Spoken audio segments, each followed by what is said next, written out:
با عرض سلام و عرض ادب خدمت تک تک رفقای عزیز، امیدوارم حال تک تک تو خوب باشه. خیلی مخلصم.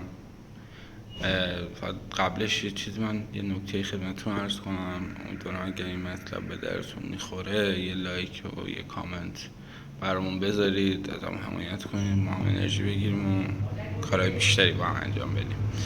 امروز اومدیم راجع به بحث لوله مویی صحبت کنیم توی کمپرسورهای روتاری کولر گازی. این یه کمپرسور 18000 ارزم به حضورتون کولر سامسونگ. کمپرسور رو مشتری آورده. کمپرسور قبلی این کولر خراب بوده، این کمپرسور هم خود مشتری آورده و جای پایه‌هاش رو ما تغییر دادیم و ارزم به حضورتون که کاراش رو انجام دادیم، نصبش کردیم سر جاش، انداختیم سر جاش و لای رفت و برگشت و این کاراش رو انجام دادیم. الان اومدیم سر بحث لوله مویی و کمپرسور. توی کمپرسور روتاری لوله معمولا پاشش روغن داریم. این یک مقدار پاشش روغنش از حالت عادی بیشتره. ما این رو به مشتری هم گفتیم، فشار کمپرسور خوبه ولی پاشش روغنش یکم از حالت طبیعی بیشتره. ما اینا رو به مشتری گوشزد کردیم و مشتری گفته من مشکلی ندارم. حتی مواردی که قرار پیش بیاد هم بهش گفتیم این کمپرسور احتمال داره به مرور زمان روغنش کم بشه، خوش کار کنه، دماش بره بالا، دم دقیقه اوورلود کنه. ارزم به حضورتون که واسه سوختن حتی کمپرسور بشه، اینا چیزاییه که طبیعی احتمال داره به وجود بیاد با بستن کمپرسورهای دست دومی که پاشش روغن زیادی دارن. من خودم باشم این کار رو نمی کنم، ولی چون مشتری خواسته ما براش انجام میدیم. هزینه تعویض کمپرسور رو، البته خرید کمپرسور نو تعویضش و این داستانه خورده زیاده، مشتری هم نمیخواد انقدر هزینه کنه و ما هم این کار رو براش انجام میدیم. عرضم به حضورتون که این کولر، ببینید لوله مویی، بحث لوله مویی خیلی به کندانسور مربوطه، یعنی ارتباط مستقیم به کندانسور داره.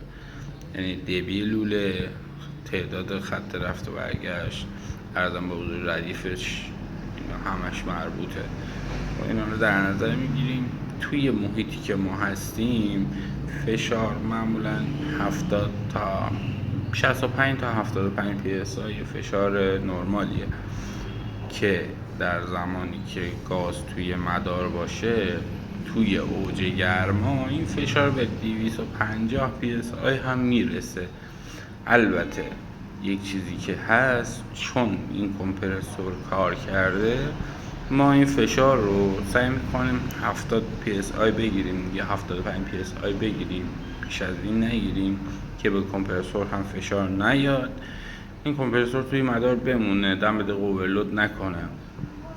ولی یک چیزی که هست، به خاطر اینکه فشارش از حد استاندارد پایین تره، یعنی فشارش در حالت معمول 190 تقریبا این حدود است، حتی 85 پی اس آی تو کولرهای ارزان به حضورتون نو شرکتی فشار پشت موییشون هست که خب میرسه به، در زمانی که گاز توشون هست این فشار میرسه به 350 پی اس آی، 300 پی اس آی.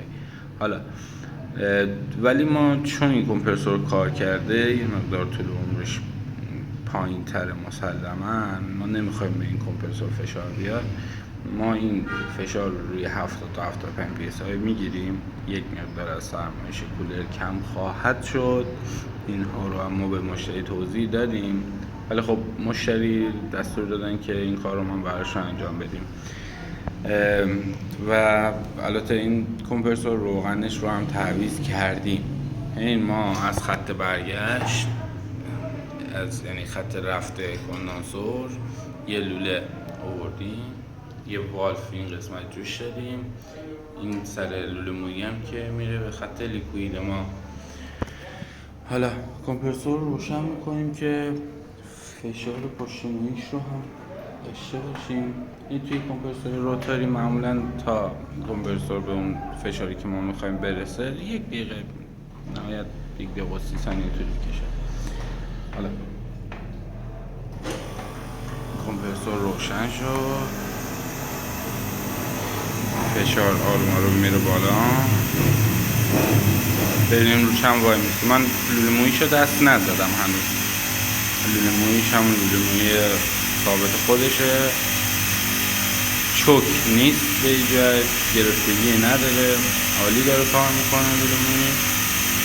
اینها رو تست کردم. از خط رفت شستشو هم شده کنانسور با توزن و سینه شستشو هم دادیم. حالا ببینیم چند وای میسته.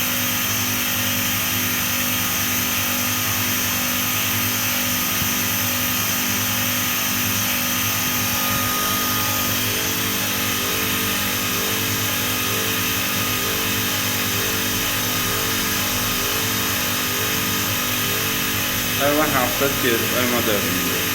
البته چون کمپرسور کار کرده یه مقدار زمان میبره، حتی بتون وقت دادن PSI هم بره، ولی چون 70 PSI داریم دیگه مشکل دیگه نداره. تو کار خودت رو برو انجام بده. خیلی مخلصم، امیدوارم حال همتون خوب باشه. ممنون میشم اگر این ویدیو به درتون خورد لایک کامنت برامون بذارید، ما رو هم به دوستانتون معرفی کنید. خیلی مخلصم، روز خوبی داشته باشید.